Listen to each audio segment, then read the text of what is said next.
জুলাই শহীদ দিবস উপলক্ষে আজ রাষ্ট্রীয় শোক পালিত হচ্ছে। গাজায় ইসরায়েলি হামলায় নিহত আরও ৬১, বেড়েই চলেছে শিশুদের অপুষ্টি। ডিসেম্বরে প্রেমিককে বিয়ে করছেন মধুমিতা সরকার। আসসালামু আলাইকুম, জিবিসি টেলিভিশনে আপনাদেরকে স্বাগতম। আপনাদের সাথে আছি আমি সামিয়া সুলতানা।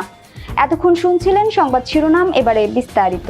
কোটা বিরোধী আন্দোলনের শহীদদের স্মরণে আজ জুলাই শহীদ দিবস উপলক্ষে বাংলাদেশের রাষ্ট্রীয়ভাবে শোক পালন করা হচ্ছে।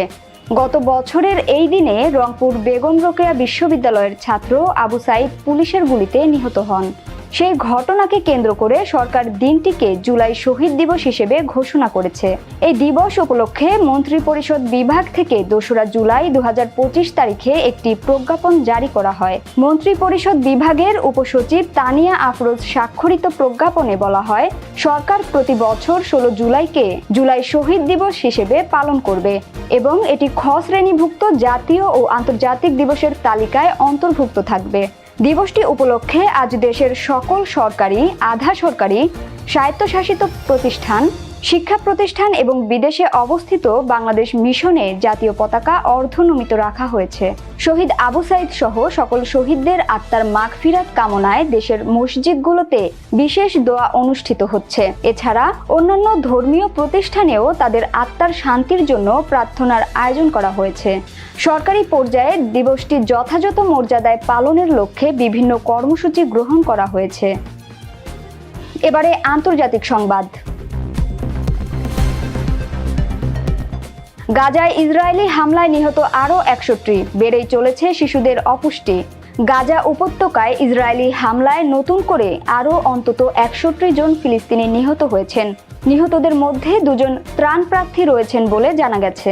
মঙ্গলবার গাজায় ৭ই শরণার্থী শিবিরে বিমান হামলায় প্রাণ হারিয়েছেন অন্তত ২৩ জন। একই দিনে দক্ষিণ গাজায় একটি ত্রাণ বিতরণ কেন্দ্রে হামলায় নিহত হন ২ নারী ও আহত হন আরও ৩০ জন। জাতিসংঘ জানিয়েছে, গত মে মাসের পর থেকে ত্রাণ নিতে গিয়ে মারা গেছেন অন্তত ৮৭৫ জন। এদিকে গাজার উত্তরে অন্তত ১৬টি এলাকা থেকে ফিলিস্তিনিদের সরে যাওয়ার নির্দেশ দিয়েছে ইসরায়েল। জ্বালানি সংকটে বহু মানুষ গাড়ি বা গাধার গাড়িতে করে অজানা গন্তব্যের উদ্দেশ্যে পলায়ন করছেন।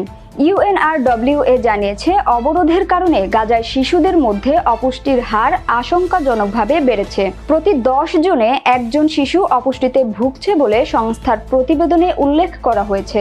মানবিক সংকটের মধ্যে ইউরোপীয় ইউনিয়নের পররাষ্ট্র মন্ত্রীরা ইসরায়েলের বিরুদ্ধে সম্ভাব্য পদক্ষেপ নিয়ে আলোচনা করছেন, তবে এ বিষয়ে এখনো কোনো চূড়ান্ত সিদ্ধান্ত হয়নি। এবার বিনোদনের সংবাদ। ডিসেম্বরে প্রেমিককে বিয়ে করছেন মধুমিতা সরকার। ২০২৪ সালের অক্টোবরে প্রথমবার প্রেমিককে প্রকাশ্যে এনেছিলেন অভিনেত্রী মধুমিতা সরকার। সামাজিক মাধ্যমে পেশায় ইঞ্জিনিয়ার দেবমাল্য চক্রবর্তীর সঙ্গে প্রেমের নানা মুহূর্ত ভাগ করে নিতে দেখা গেছে নায়িকাকে। পাহাড়ে ছুটি কাটানো হোক বা পোষ্যের সঙ্গে সময় কাটানো, দুজনেই একসঙ্গে সময়গুলো চুটিয়ে উপভোগ করেছেন।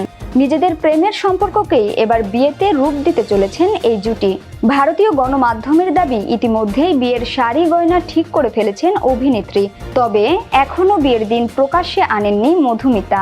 টলিপাড়ার জোর গুঞ্জন, আসছে ডিসেম্বরে বিয়ের পিঁড়িতে বসতে চলেছেন অভিনেত্রী। সম্ভবত ৫ ডিসেম্বর হবে বিয়ে, ৭ ডিসেম্বর বৌভাত। যদিও অভিনেত্রীর তরফ থেকে এই বিয়ের আনুষ্ঠানিক কোনো মন্তব্য আসেনি। এর আগে গত বছরের সপ্তমীতে প্রথম প্রেমিকের সঙ্গে ছবি শেয়ার করে মধুমিতা লিখেছিলেন, নতুন শুরু। সে সময় অভিনেত্রী বলেছিলেন, হ্যাঁ প্রেম করছি, তবে সম্পর্কটা একেবারেই নতুন, বিয়ে নিয়ে এখনো কিছু ভাবিনি। শ্রীমান ভার্সেস শ্রীমতী ছবির পর থেকে ব্যক্তিগত জীবনকেই বেশি গুরুত্ব দিচ্ছেন মধুমিতা। এবার কি তবে গুঞ্জন সত্যি হতে চলেছে? উত্তর দেবে ডিসেম্বর মাসে। সংবাদের শেষ পর্যায়ে শিরোনামগুলো জানিয়ে দিব আরও একবার। জুলাই শহীদ দিবস উপলক্ষে আজ রাষ্ট্রীয় শোক পালিত হচ্ছে। গাজায় ইসরায়েলি হামলায় নিহত আরও ৬১, বেড়েই চলেছে শিশুদের অপুষ্টি। ডিসেম্বরে প্রেমিককে বিয়ে করছেন মধুমিতা সরকার। জিবিসি সংবাদে এই ছিল এখনকার মতো। বিশ্বের যে কোনো প্রান্ত থেকে সর্বশেষ খবর জানতে ভিজিট করুন জিবিসি অফিসিয়াল ইউটিউব চ্যানেল ও ফেসবুক পেজ। এতক্ষণ সাথে থাকার জন্য ধন্যবাদ সবাইকে। পরবর্তী সংবাদ দেখার আমন্ত্রণ রইল।